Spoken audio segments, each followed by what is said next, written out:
6 अगस्त 1462 की एक अंधेरी रात थी। वलाकिया के जंगलों में आंधी तेज चल रही थी।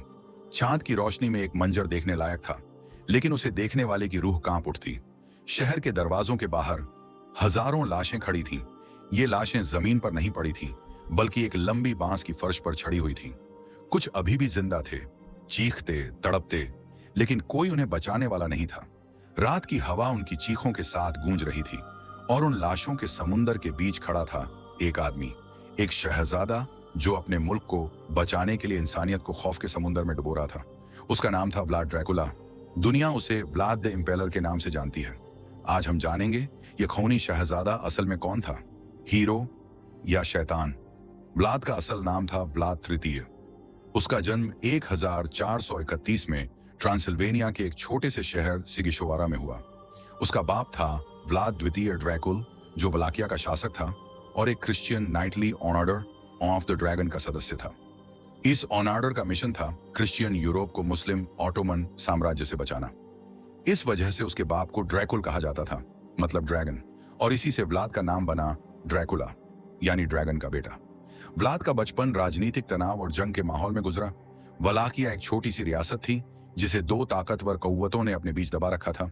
पश्चिम में हंगरी और पूरब में ऑटोमन साम्राज्य। दोनों चाहते थे कि वलाकिया उनका गुलाम बने। व्लाद का बाप दोनों से बराबरी करता रहा, कभी एक के साथ संधि, कभी दूसरे के साथ। 1442 में जब व्लाद सिर्फ 11 साल का था, उसके बाप ने एक खतरनाक फैसला किया। उसने अपने दोनों छोटे बेटे व्लाद और राडू को ओटोमन सुल्तान मुराद द्वितीय के हवाले कर दिया। यह एक तरह की बंधक संधि थी, मतलब अगर ड्रैकुल संधि तोड़ता तो सुल्तान इन दोनों बच्चों को तुरंत मार देता। इस फैसले ने व्लाद के दिल में ऑटोमन्स के लिए हमेशा के लिए नफरत पैदा कर दी।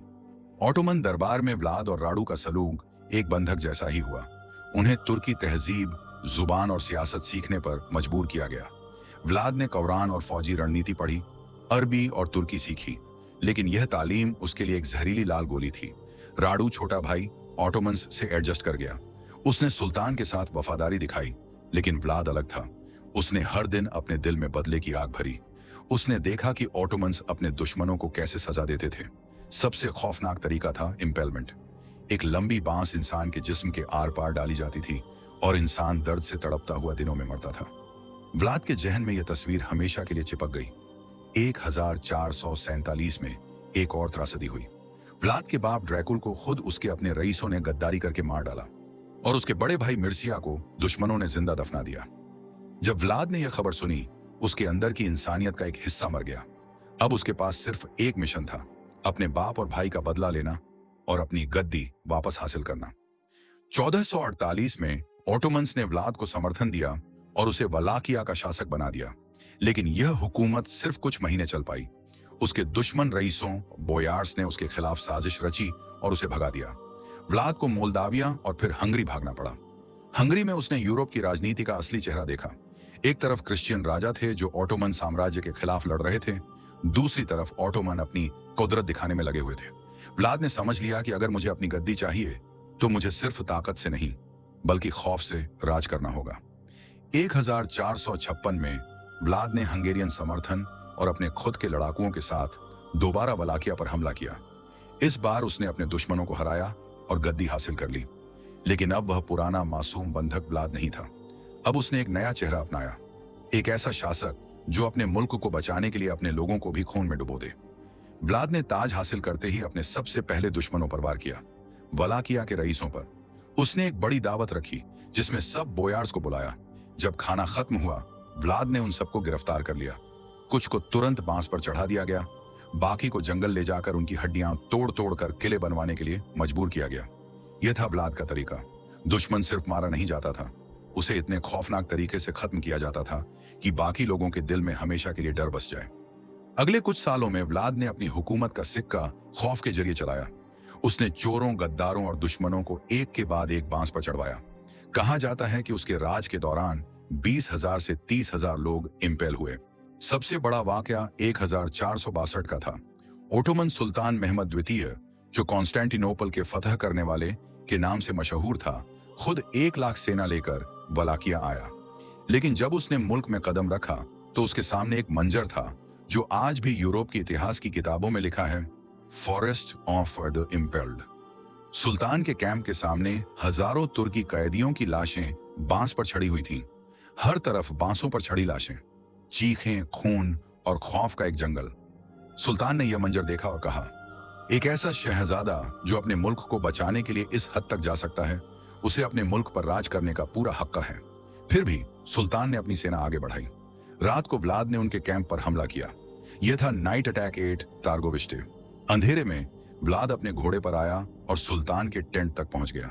सुल्तान मुश्किल से बच पाया, लेकिन ऑटोमन सेना का हौसला टूट गया। व्लाद ने दुनिया को दिखा दिया कि एक छोटी रियासत का शासक भी सिर्फ खौफ के जरिए दुनिया की सबसे बड़ी कौदरत को हिला सकता है।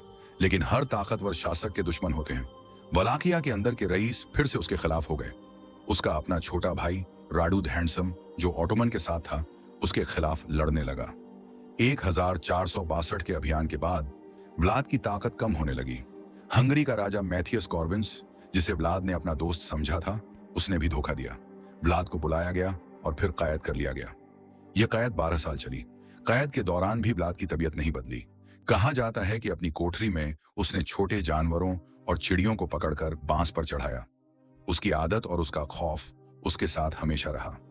1475 से 776 में हंगरी ने उसे रिहाई दी और दोबारा वलाकिया पर शासन करने का मौका दिया। लेकिन अब व्लाद की ताकत कम हो चुकी थी। सिर्फ कुछ महीने तक वह शासक रहा। 1476 के आखिर में उसकी मौत हो गई। ज्यादातर इतिहासकार कहते हैं कि वह एक जंग के मैदान में मारा। कुछ कहते हैं कि उसके अपने ही लोगों ने गद्दारी की और उसका सिर काट दिया।